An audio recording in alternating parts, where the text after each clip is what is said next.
वेदों और पुराणों की अमूल्य वाणी में ब्रह्म पुराण एक ऐसा दिव्य ग्रंथ है जो हमें ब्रह्मांड की रहस्यमय रचना, ग्रहों की गति, लोकों की स्थिति और परमात्मा की अपार शक्ति का बोध कराता है। आज के इस अध्याय में हम जानेंगे ग्रहों तथा भुवः आदि लोकों की स्थिति, श्री विष्णु शक्ति का प्रभाव और शिशुमार चक्र का दिव्य रहस्य। महर्षि लोमहर्षण जी मुनियों को ब्रह्मांड की उस दिव्य संरचना का वर्णन करते हैं जहां पृथ्वी, सूर्य, चंद्रमा, नक्षत्र और ग्रह सब एक सुनिश्चित क्रम में ऊपर की ओर प्रतिष्ठित हैं। वह ब्रह्मांड जो जल, अग्नि, वायु, आकाश और महत्तत्व से ढका हुआ है, जिसकी सीमाएं प्रकृति में विलीन हैं, जहां से प्रारंभ होता है श्रीहरि की शक्ति का अनंत विस्तार।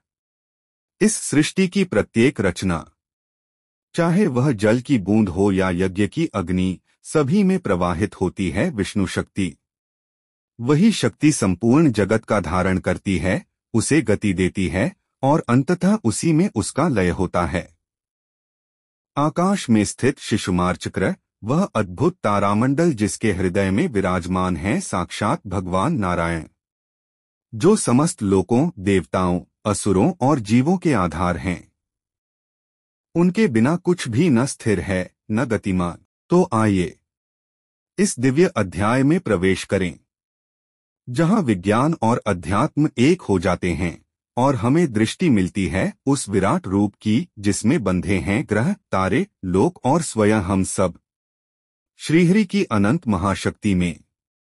मुनियों ने कहा, महाभाग लोमहर्षण जी, अब हम भुवः आदि लोकों का, ग्रहों की स्थिति का तथा उनके परिमाण का यथार्थ वर्णन सुनना चाहते हैं। आप कृपा पूर्वक बतलाएं।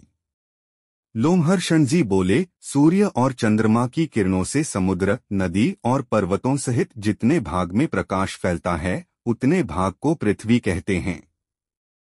पृथ्वी विस्तृत होने के साथ ही गोलाकार है। पृथ्वी से 1,00,000 योजन ऊपर सूर्यमंडल की स्थिति है और सूर्यमंडल से 1,00,000 योजन दूर चंद्रमंडल स्थित है।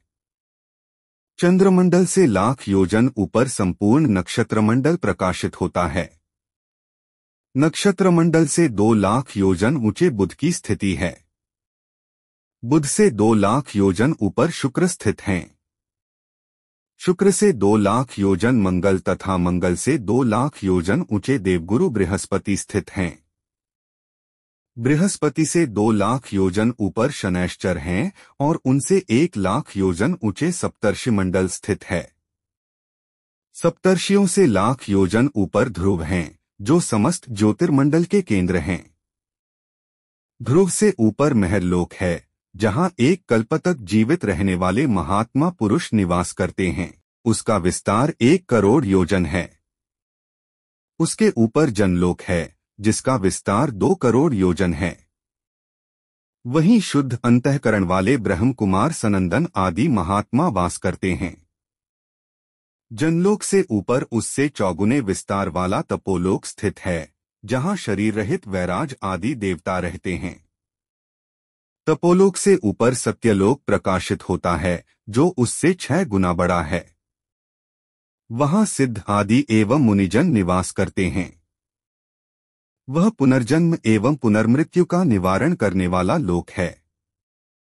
जहां तक पैरों से जाने योग्य पार्थिव वस्तु है, उसे भूलोक कहा गया है। उसका विस्तार पहले बताया जा चुका है। भूमि और सूर्य के बीच में जो सिद्ध एवं मुनियों से सेवित प्रदेश है, वह भुवरलोक कहा गया है। यही दूसरा लोक है। ध्रुव और सूर्य के बीच में जो 14,00,000 योजन विस्तृत स्थान है, उसे लोक स्थिति का विचार करने वाले पुरुषों ने स्वर्गलोक बतलाया है। भूः, भुवः और स्वः, इन्हीं तीनों को त्रैलोक्य कहते हैं। विद्वान ब्राह्मण इन तीनों लोकों को कृतक, नाशवान कहते हैं। इसी प्रकार ऊपर के जो जन, तप और सत्य नामक लोक हैं, वे तीनों अकृतक, अविनाशी कहलाते हैं। कृतक और अकृतक बीच में महरलोक है, कृत का कृतक कहलाता है। यह कल्पांत में जनशून्य हो जाता है, किंतु नष्ट नहीं होता। ब्राह्मणों, इस प्रकार ये 7 महालोक बतलाए गए हैं। पाताल भी साथ ही हैं। यही समूचे ब्रह्मांड का विस्तार है। यह ब्रह्मांड ऊपर, नीचे तथा किनारे की ओर से द्वारा घिरा हुआ है, ठीक उसी तरह जैसे कैथ का बीज सब ओर छिलके से ढका रहता है। उसके बाद समूचे अंडकटाह से 10 गुने विस्तार वाले जल के आवरण द्वारा यह ब्रह्मांड आवृत है। इसी प्रकार जल का आवरण भी बाहर की ओर से अग्निमय आवरण द्वारा घिरा हुआ है। अग्नि वायु से, वायु आकाश से और आकाश महत्तत्व से आवृत है। इस प्रकार ये सातों आवरण उत्तरोत्तर 10 गुने बड़े हैं। महत्तत्व को आवृत करके प्रधान प्रकृति स्थित है। प्रधान अनंत है, उसका अंत नहीं है और न उसके माप की कोई संख्या ही है। वह अनंत एवं असंख्यात बताया गया है। वही संपूर्ण जगत का उपादान है। उसे ही परा प्रकृति कहा गया है। उसके भीतर ऐसे ऐसे कोटि कोटि ब्रह्मांड स्थित हैं। जैसे लकड़ी में आग और तिल में तेल व्याप्त रहता है, उसी प्रकार प्रधान अर्थात प्रकृति में चेतन पुरुष व्याप्त है। ये प्रकृति और पुरुष एक दूसरे के आश्रित हो भगवान विष्णु की शक्ति से टिके हुए हैं। श्री विष्णु की शक्ति ही प्रकृति और पुरुष के पृथक एवं संयुक्त होने में कारण है। विप्रवरो, वही सृष्टि के समय प्रकृति में क्षोभ का कारण होती है।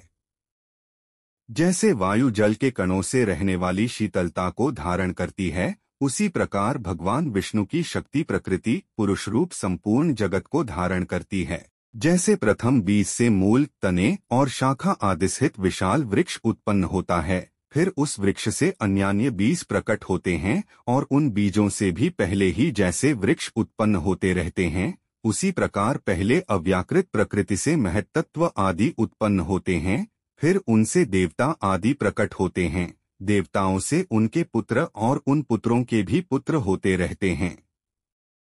जैसे एक वृक्ष से दूसरा वृक्ष उत्पन्न होने पर पहले वृक्ष की कोई हानि नहीं होती, उसी प्रकार नूतन भूतों की सृष्टि से भूतों का ह्रास नहीं होता। जैसे समीपवर्ती होने मात्र से आकाश और काल आदि भी वृक्ष के कारण हैं, उसी प्रकार भगवान श्रीहरि स्वयं विकृत न होते हुए ही संपूर्ण विश्व के कारण होते हैं।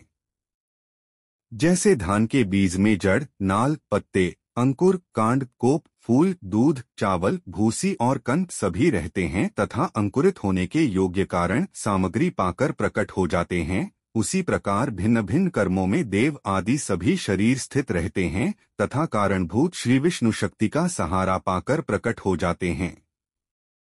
वे भगवान विष्णु परब्रह्म हैं, उन्हीं से यह संपूर्ण जगत उत्पन्न हुआ है। वे ही जगत स्वरूप हैं तथा उन्हीं में इस जगत का लय होगा। वे परब्रह्म और परम धाम स्वरूप हैं। सत और असत भी वे ही हैं, वे ही परम पद हैं। यह संपूर्ण चराचर जगत उनसे भिन्न नहीं है। वे ही अव्याकृत मूल प्रकृति और व्याकृत जगत स्वरूप हैं। यह सब कुछ उन्हीं में लय होता और उन्हीं के आधार पर स्थित रहता है। वे ही क्रियाओं के कर्ता यजमान हैं, उन्हीं का यज्ञों द्वारा यजन किया जाता है। यज्ञ और उसके फल भी वे ही हैं। युग आदि सब कुछ उन्हीं से प्रवृत्त होता है। उन श्रीहरि से भिन्न कुछ भी नहीं है। लोमहर्षण जी कहते हैं, आकाश में शिशुमार गोह के आकार में जो भगवान का तारामय स्वरूप है, उसके पुच्छ भाग में ध्रुव की स्थिति है। ध्रुव स्वयं अपनी परिधि में भ्रमण करते हुए सूर्य, चंद्र आदि अन्य ग्रहों को भी घुमाते हैं। ध्रुव के घूमने पर उनके साथ ही समस्त नक्षत्र चक्र की भांति घूमने लगते हैं। सूर्य, चंद्रमा, तारे, नक्षत्र और ग्रह ये सभी वायुमयी डोरी से ध्रुव में बंधे हुए हैं। शिशुमार के आकार का आकाश में जो तारामय रूप बताया गया है, उसके आधार परम धामस्वरूप साक्षात भगवान नारायण हैं, जो शिशुमार के हृदय देश में स्थित हैं। देवता, असुर और मनुष्यों सहित यह संपूर्ण जगत भगवान नारायण के ही आधार पर टिका हुआ है। सूर्य 8 महीनों में अपनी किरणों द्वारा रसात्मक जल का संग्रह करते हैं और उसे वर्षाकाल में बरसा देते हैं। उस वृष्टि के जल से अन्न पैदा होता है और अन्न से संपूर्ण जगत का भरण पोषण होता है। सूर्य अपनी तीखी किरणों से जगत का जल लेकर उसके द्वारा चंद्रमा की पुष्टि करते हैं। धूम, अग्नि और वायुरूप मेघों में स्थापित किया हुआ जल अपभ्रष्ट नहीं होता, अतएव मेघों को अभ्र कहते हैं। वायु की प्रेरणा से मेघस्थ जल पृथ्वी पर गिरता है। नदी, समुद्र, पृथ्वी तथा प्राणियों के शरीर से निकला हुआ ये 4 प्रकार के जल सूर्य अपनी किरणों द्वारा ग्रहण करते हैं और उन्हीं को समय पर बरसाते हैं। इसके सिवा वे आकाशगंगा के जल को भी लेकर उसे बादलों में स्थापित किए बिना ही शीघ्र पृथ्वी पर बरसा देते हैं। उस जल का स्पर्श होने से मनुष्य के पाप पंख धुल जाते हैं, जिससे वह नरक में नहीं पड़ता। यह दिव्य स्नान माना गया है।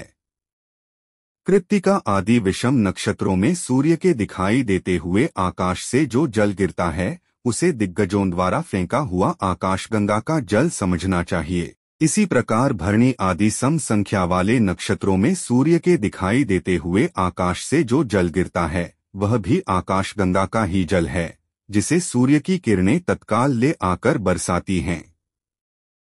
यह दोनों ही प्रकार का जल अत्यंत पवित्र और मनुष्यों का पाप दूर करने वाला है। आकाशगंगा के जल का स्पर्श दिव्य स्नान है। बादलों के द्वारा जो जल की वर्षा होती है, वह प्राणियों के जीवन के लिए सब प्रकार के अन्न आदि की पुष्टि करती है। अतः वह जल अमृत माना गया है। उसके द्वारा अत्यंत पुष्ट हुई सब प्रकार की औषधियां फलती, पकती एवं प्रजा के उपयोग में आती हैं। उन औषधियों से शास्त्रदर्शी मनुष्य प्रतिदिन विहित यज्ञों का अनुष्ठान करके देवताओं को तृप्त करते हैं। इस प्रकार यज्ञ, वेद, ब्राह्मण आदि वर्ण, संपूर्ण देवता, पशु, भूतगण तथा स्थावर जंगम रूप संपूर्ण जगत, ये सब वृष्टि के द्वारा ही धारण किए गए हैं। वृष्टि सूर्य के द्वारा होती है। सूर्य के आधार ध्रुव, ध्रुव के शिशुमार चक्र तथा शिशुमार चक्र आश्रय साक्षात भगवान नारायण हैं। वे शिशुमार चक्र के हृदय देश में स्थित हैं। वे ही संपूर्ण भूतों के आदि, पालक तथा सनातन प्रभु हैं।